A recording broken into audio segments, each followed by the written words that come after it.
Entonces, bien, miren ustedes el grosor, el ancho que tiene el espacio pleural, 10 a 20 micras, imagínense, es muy, muy delgadito, muy, muy chiquito, pero se acumula bastante, bastante, bueno, no bastante, pero el suficiente líquido para evitar que las dos hojas rocen, ¿ya? El líquido pleural se forma a partir de vasos sistémicos que irrigan las membranas pleurales. Su producción es de 0,1 a 0,2 ml por kilogramo peso, ¿sí? 5 a 15 ml más o menos, y la tasa de recambio es del 11%, ¿ya? Entonces, todo el tiempo se va cambiando este líquido pleural. No es intenso, no es grande, pero lo suficiente como para evitar que haya roce y fricción entre las dos hojas. Bueno, hay un coeficiente de Starling que evita de que ese líquido se reabsorba más o se produzca más, y de tal manera de que el líquido pueda ser lo suficiente como para evitar el roce y la fricción entre las dos hojas del líquido, ¿ya? Entonces, bien, si hablamos de volumen, es de 5 a 15 ml más o menos el volumen del líquido pleural.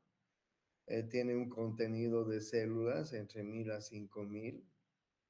El porcentaje de mesoteliales es de 3 a 70%, de linfocitos de 2 a 30%, de granulocitos de 10%, tiene proteínas de 1 a 2 gramos por decilitro, tiene glucosa, 60% del plasma, tiene DHL y en el recambio, pues aproximadamente 1 a 2 litros por día, ¿ya? Entonces, miren ustedes, eh, debido a la ley de Starling, hay unas presiones hidrostáticas coloidosmóticas. Ahí ustedes tienen el espacio pleural, la pleura parietal, la pleura visceral. Y ustedes pueden ver cómo hay un recambio permanente entre estas dos hojas, entre la pleura parietal y la pleura visceral.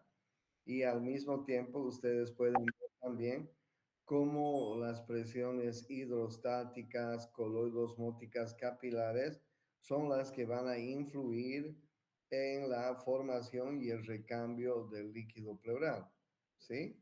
Entonces, el líquido pleural es muy importante, eh, pues, en la protección del pulmón primero, ¿no? La acumulación de líquido en el espacio pleural se debe fundamentalmente, fisiopatológicamente, a estas 6 causas. El aumento de la presión hidrostática, uno de ellos, fíjense, el aumento de la presión hidrostática, el descenso de la presión oncótica, es muy importante el descenso de la presión oncótica. Si una persona está con bajo de proteínas dentro de la sangre, se baja la presión oncótica, ustedes saben, ¿no? El aumento de la presión negativa del espacio pleural. Ustedes saben que dentro de las pleuras, la presión parcial de oxígeno es negativa.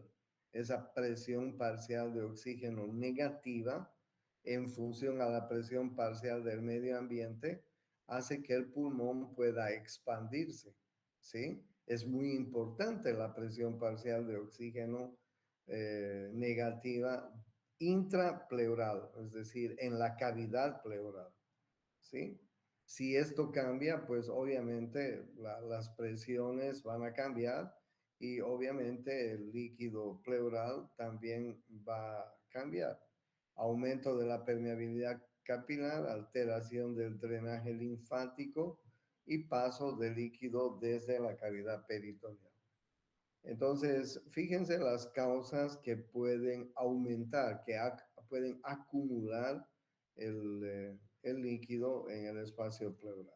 Bueno, ¿cuál es el cuadro clínico de la acumulación de líquido pleural? Primero, pues en la presentación clínica, si el derrame no es muy intenso, el paciente puede estar asintomático, obviamente que tiene alguna enfermedad de base y eso es importante, ¿sí? Eh, y si tiene clínica, el paciente es un paciente que además de la enfermedad que está produciendo el problema, puede tener disnea dependiendo de la acumulación de líquido. Hay un dolor torácico intenso y tos. Y los síntomas originados por la enfermedad de base que el paciente puede tener son fiebre, síntomas constitucionales y además hemoptisis, ¿no? A veces pierden peso, hay anorexia, inapetencia, etcétera, ¿no? Producto de la enfermedad de base.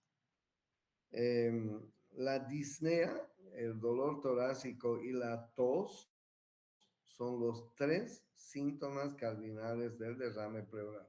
No se olviden, en el cuadro clínico, la disnea, el dolor torácico y la tos son los tres síntomas cardinales del derrame pleural. Disnea, dolor torácico y tos. No se olviden. Claro, cuando hablamos de disnea, no es una disnea progresiva, es un aumento del volumen intratorácico, es una disnea, digamos que aparece agudo, más o menos agudo. Hay una compresión del pulmón que está por debajo de este derrame. Hay un compromiso diafragmático porque por gravedad el líquido pleural se acumula en la parte inferior de la pleura. Su intensidad está relacionada con el tamaño del derrame pleural y si su inicio es agudo. Como les decía, generalmente la disnea es más o menos aguda, ¿no? Coincide con la enfermedad que tiene el paciente, que es una neumonía, una tuberculosis, etcétera. Coincide con la enfermedad. Bueno, ah, entonces, esta disnea es aguda y su intensidad se relaciona con el tamaño del derrame pleural. Bueno, el dolor. El dolor es un dolor pleurítico localizado, es un dolor de costado. Aumenta con la respiración profunda y con la tos. Se irradia hacia el epigastrio, hacia el hipocondrio y hacia la región lumbar. O sea, es irradiado, digamos, en cinturón, ¿sí? En la región torácica, obviamente, ¿no? Estamos hablando de un dolor en la región torácica. Muy diferente de un dolor cardíaco, que el dolor cardíaco es un dolor opresivo, tipo puñalada, irradiado hacia el hombro y hacia el miembro superior izquierdo. En cambio, no, este es un dolor pleurítico localizado en el tórax, es un dolor que se irradia en cinturón, en hemicinturón, se irradia al epigastrio, al hipocondrio y a la región lumbar, en hemicinturón. Dependiendo de dónde está el derrame, si está en el lado derecho o en el lado izquierdo, ¿sí? Entonces, este dolor de esa manera es irradiado. Eso es muy importante que ustedes puedan tomar en cuenta. ¿Ya? Se irradia hacia el hombro y hacia la región cervical posterior, ipsilateral del mismo lado. Y este dolor es patognomónico de la pleuritis diafragmática. ¿Ya? En casos de derrame pleural secundaria a un mesotelioma, el dolor es continuo en lugar de pleurítico. Bueno, bueno, y si se trata de un problema tumoral.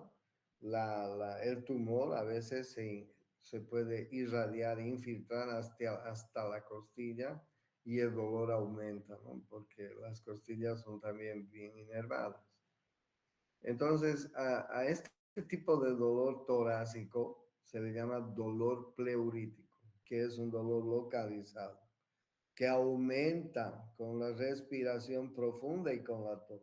No es un dolor permanente, sino es un dolor permanente, pero que aumenta, eso es lo más importante, con los signos respiratorios. En este caso, respiración profunda y tos. Y como les decía, se irradia en hemicinturón, en el lugar donde se encuentra más o menos el derrame. Es patognomónico, sí, es patognomónico de dolor. La tos de estos pacientes puede ser seca, esporádica y poco intensa. La tos está relacionada con la enfermedad pleural, no tiene carácter específico. ¿Ok? Bueno, ustedes pueden ver que las manifestaciones clínicas de utilidad diagnóstica, por ejemplo, si la en la neumonía, la expectoración es purulenta, en la neumonía, empiema y tuberculosis pulmonar, además hay fiebre, hemoptisis hay en la tuberculosis, cáncer de pulmón, tromboembolismo pulmonar, pérdida de peso en el cáncer, tuberculosis, empiema anaeróbico, poliartritis y erupción cutánea en el lupus eritematoso diseminado. Miren qué interesante estos síntomas que ustedes van a encontrar en este derrame pleural. Expectoración purulenta relacionada con la neumonía. Además del derrame, ¿no? Ustedes ya pueden ir ubicando que si un paciente está con tos y esa tos es purulenta, pues la causa del derrame puede ser una neumonía. Si además el paciente a esta tos se agrega fiebre, pues estamos hablando de una neumonía, de un empiema, de una tuberculosis. Si es hemoptisis, eso es muy importante. La hemoptisis es caracterizada en nuestros medios fundamentalmente en personas de edad media, por ejemplo, 30, 40 años, es tuberculosis. Si es una persona mayor, pues cáncer, ¿no? Y si es una persona con antecedentes, tromboembolismo pulmonar. La pérdida de peso, ustedes saben que en los tuberculosos la pérdida de peso es muy importante, pero también en el cáncer, ¿sí? Pues, y si hay poliartritis y erupción cutánea, pues estos pacientes pueden tener alguna enfermedad autoinmune tipo lupus, ¿no? Puede haber acropaquía en el tumor solitario de la pleura, cáncer de pulmón, empiema, cirrosis hepática. ¿Ok? Puede haber ascitis, como ustedes están viendo, en el hidrotórax hepático, cáncer de ovario, pericarditis constrictiva, síndrome de Meigs.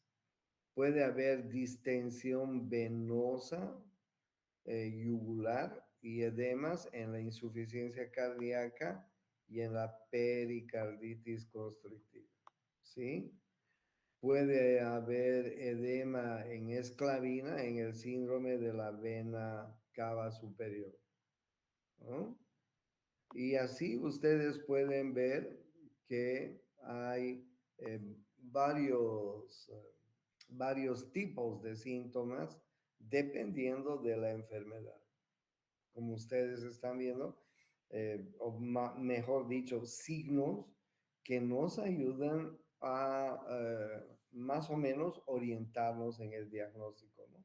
Vean ustedes estos signos importantes y además relacionados con las enfermedades. Como ustedes pueden ver, entonces, hay muchas enfermedades que pueden ir causando signos también y por supuesto síntomas que y que pueden producir un derrame pleural. Bueno, la exploración física es muy importante. Ustedes saben que si están llevando semio, saben que la inspección, palpación, percusión y auscultación, esa es la semiología del tórax y de los pulmones.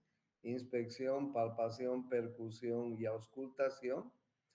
Entonces, ustedes van a ver eh, que hay una asimetría cuando se hace la inspección del tórax, porque un pulmón se expande bien y el otro no se expande bien cuando se coloca las manos, como ustedes están viendo ahí en la figura. Entonces, en el pulmón normal va a haber una buena expansión y en el pulmón donde hay un derrame, pues no va a haber una buena expansión, ¿sí? Y si ustedes hacen la palpación, van a tener también, pues, claramente, y la percusión van a tener, pues, mate, porque normalmente en la percusión ustedes saben que los sonidos son abombados, ¿no? Por el, em, por el oxígeno que tenemos dentro del tórax. O sea, no es un sonido mate, más bien es un sonido timpánico. Pero si hay derrame, el sonido va a cambiar. Y en la auscultación, obviamente que el murmullo vesicular no se va a escuchar en el lugar donde se está, donde hay ese derrame. Entonces, es muy importante que ustedes se acuerden de la semiología respiratoria, porque indudablemente cambia toda la semiología normal que, que ustedes van a ir aprendiendo viendo a las personas normales y a las personas enfermas. La inspección, palpación, percusión y auscultación es muy importante en, en esta parte, ¿ok?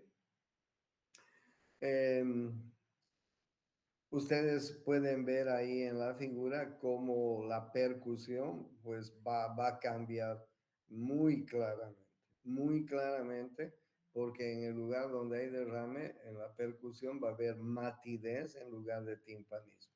¿Ok? Bien, ustedes tienen ahí los puntos de auscultación que nosotros podemos hacer cuando auscultamos la parte respiratoria, ¿no es así? Le pedimos al paciente que respire como si estuviera cansado, y ustedes pueden ir comparando los diferentes puntos que hay que hacer la auscultación. Le pedimos al paciente que pues diga alguna palabra como 33, por ejemplo, para auscultar las vibraciones y estas se van a transmitir de esa manera adecuada. Pero claro, si hay derrame, nosotros vamos a poder auscultar adecuadamente, ¿no es así? Entonces, miren ustedes todos los puntos de auscultación que tenemos que hacer cuando tenemos un paciente y estamos haciendo la revisión torácica. Seguramente ustedes están aprendiendo esto en semiología, así que poco les puedo enseñar al respecto. Ustedes deben estar más capos que yo en la auscultación pulmonar, ¿no? Pero bueno, lo que quiero decirles es que no se olviden de que la semiología pulmonar para diagnosticar un derrame es muy importante, desde la inspección, la palpación, la percusión y la auscultación. La auscultación nos va a servir mucho y además nos va a ayudar a ver la calidad del murmullo vesicular y si hay derrame, pues la abolición del murmullo vesicular. ¿No es así? Entonces, bien, eh, normalmente hay un triángulo que ustedes pueden estar viendo en la figura, que es donde se va a acumular el derrame, ¿no?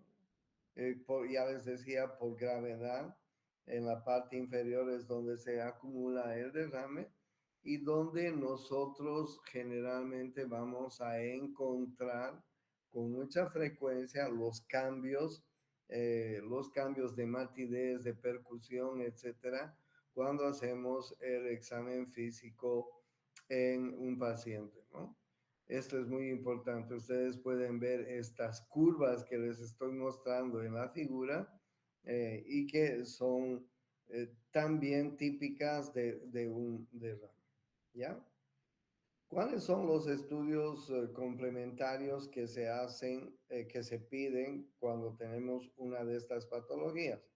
Obviamente el hemograma completo, además del hematocrito, tiempo de coagulación, creatinina, nitrógeno ureico, LDH, proteínas séricas, glucosa, amilasa.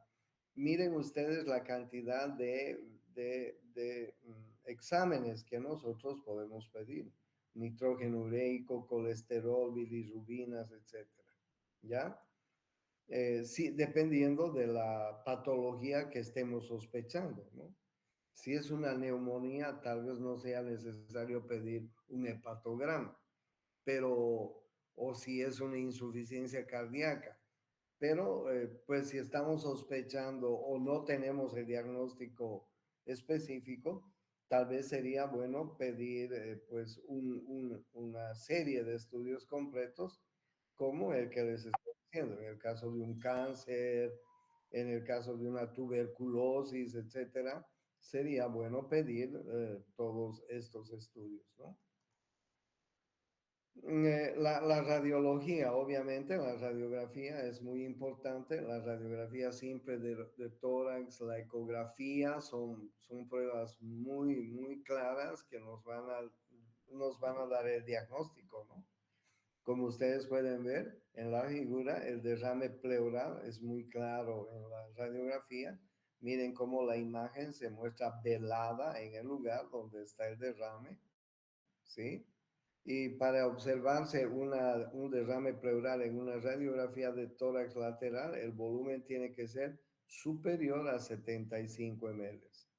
Para observarse en una radiografía de tórax póstero anterior, se necesita aproximadamente de 200 a 500 ml. O sea, miren que lateralmente con un volumen de 75 ml ya se puede apreciar y en una radiografía PA, así se llama, póstero anterior, con un volumen de 200 a 500 ya se puede apreciar los derrames pleurales. ¿Ya? La radiografía es muy importante. La ecografía es muy importante. Bueno, no se olviden, esos son dos estudios importantes. Ahí ustedes tienen una serie de radiografías donde podemos apreciar derrames pleurales masivos, incluso con desplazamiento del mediastino. Pueden ver claramente cómo el mediastino se ha desplazado y en el B sin desplazamiento, ¿no? Eh, Importante. Esta es una radiografía lateral donde se puede apreciar la cisura, una cisuritis además, ¿sí? Y los derrames pleurales claramente, ¿no?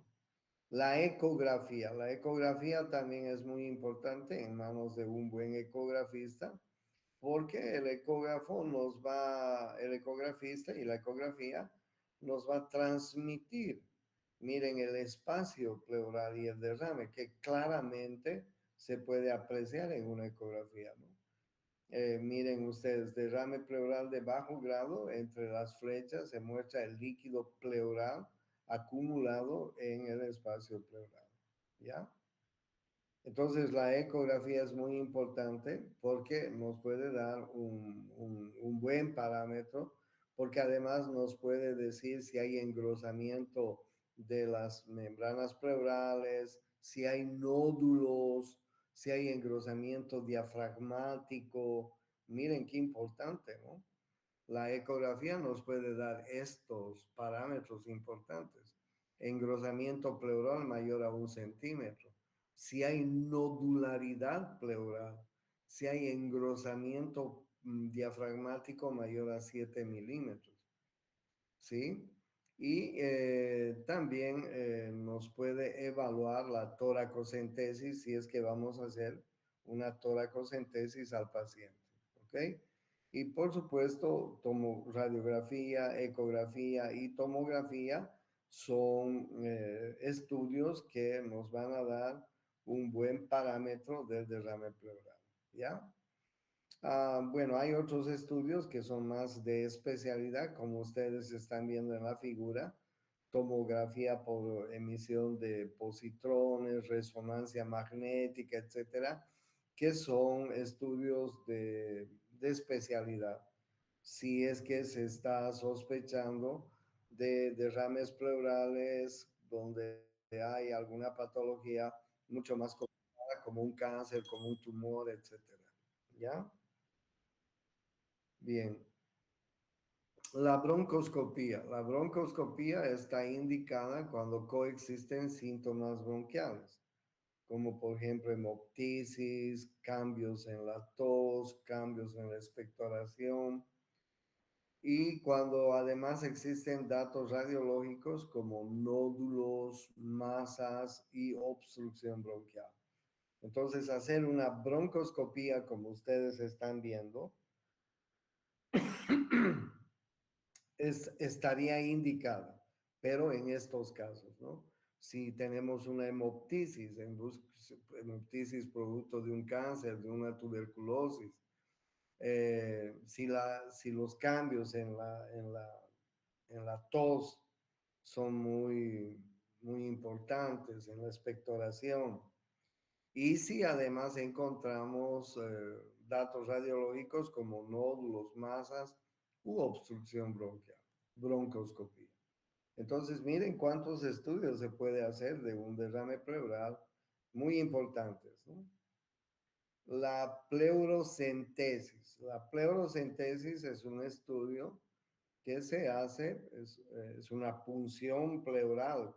Pleurocentesis es una punción pleural. Pleurocentesis es una punción pleural que generalmente se la hace con fines primero diagnósticos. eh, Se aspira un poco de líquido y se lo lleva a anatomía patológica primero. Y segundo, también si el derrame no es muy intenso y no es muy importante, se puede hacer incluso con fines terapéuticos, ¿no? La pleurocentesis, entonces, no se olviden que se puede hacer con fines diagnósticos y o con fines terapéuticos, ¿sí? Eh,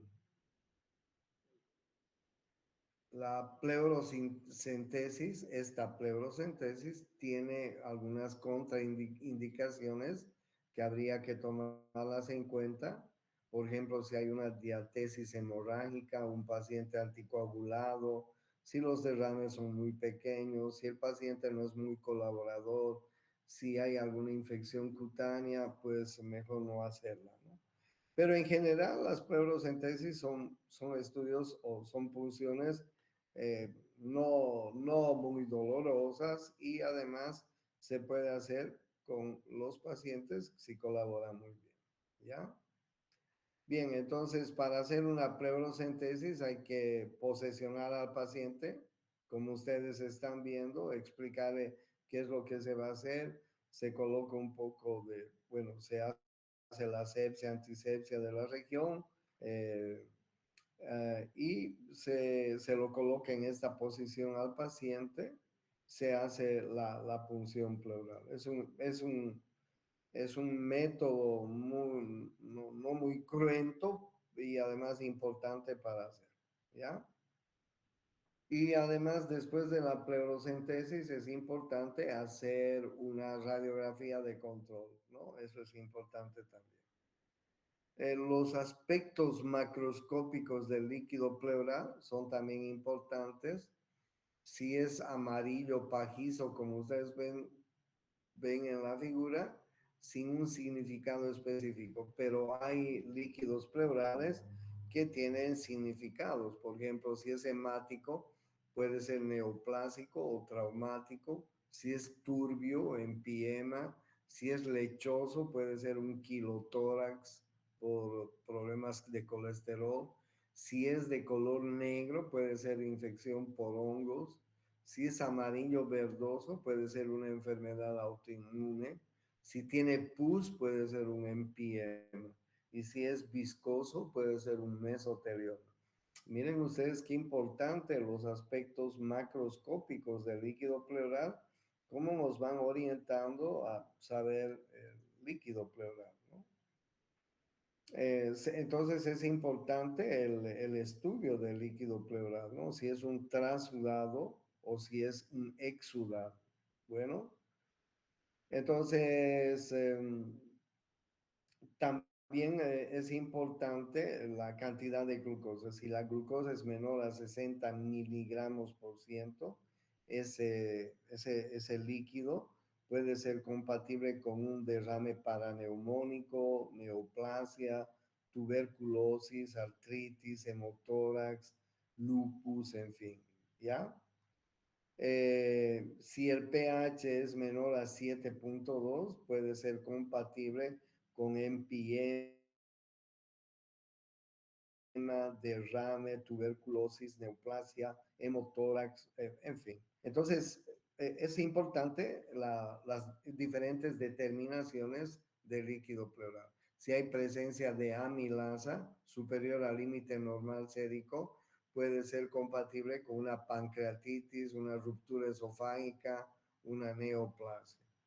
La presencia de eritrocitos, líquido sanguinolento, ¿sí? También puede ser compatible con hemotórax, neoplasia, tuberculosis, tromboembolismo pulmonar, etcétera, como ustedes están viendo en la figura. Si hay presencia de linfocitos más del 50%, podemos determinar que puede ser una tuberculosis, linfomas, micosis, neoplasias, en fin. O sea, es muy importante por eso hacer una buena historia clínica, los antecedentes del paciente, el examen físico, obviamente, ¿no? Y si vamos a hacer estudios de ecografía, radiografía, tomografía y finalmente y si vamos a hacer una punción, pues hacer el estudio químico del derrame y anatomopatológico. Y ustedes pueden ver que en el estudio químico del derrame hay muchas cosas interesantes que nos pueden hacer interpretar y llegar al diagnóstico como ustedes están viendo, ¿ok? En la figura, ¿sí?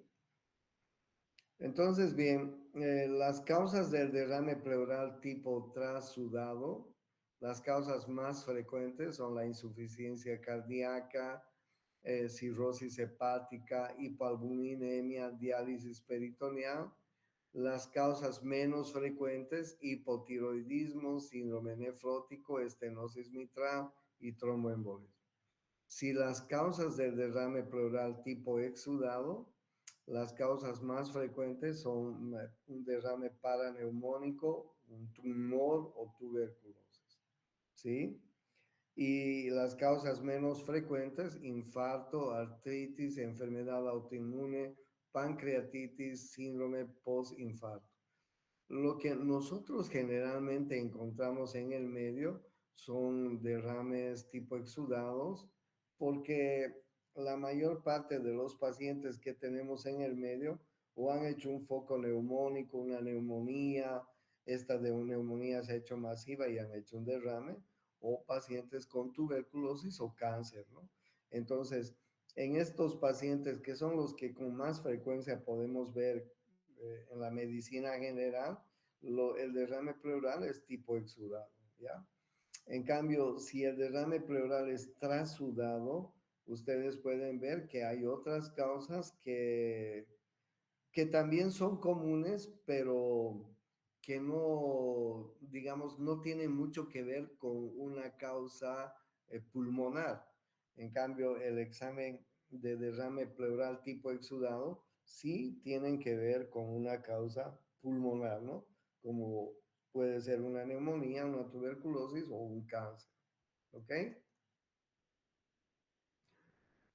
Entonces, como les decía, la clínica es muy importante, hacer una buena historia clínica, los antecedentes del paciente, etcétera. Eso es súper importante, ¿no? La historia clínica. Después, las imágenes, radiografías, ecografías, tomografías. Después, la punción, hacer la punción y además el estudio de este líquido, ¿no? Y finalmente el seguimiento. Eso es lo que tenemos que hacer cuando nosotros tenemos un derrame pleural. ¿Ok? Eh, Eso es todo lo que les quería contar del derrame pleural. Eso es lo que nos queda hoy día en la clase. No es gran cosa, pero nos tocaba este tema del derrame pleural. ¿Ok? ¿Tienen alguna pregunta?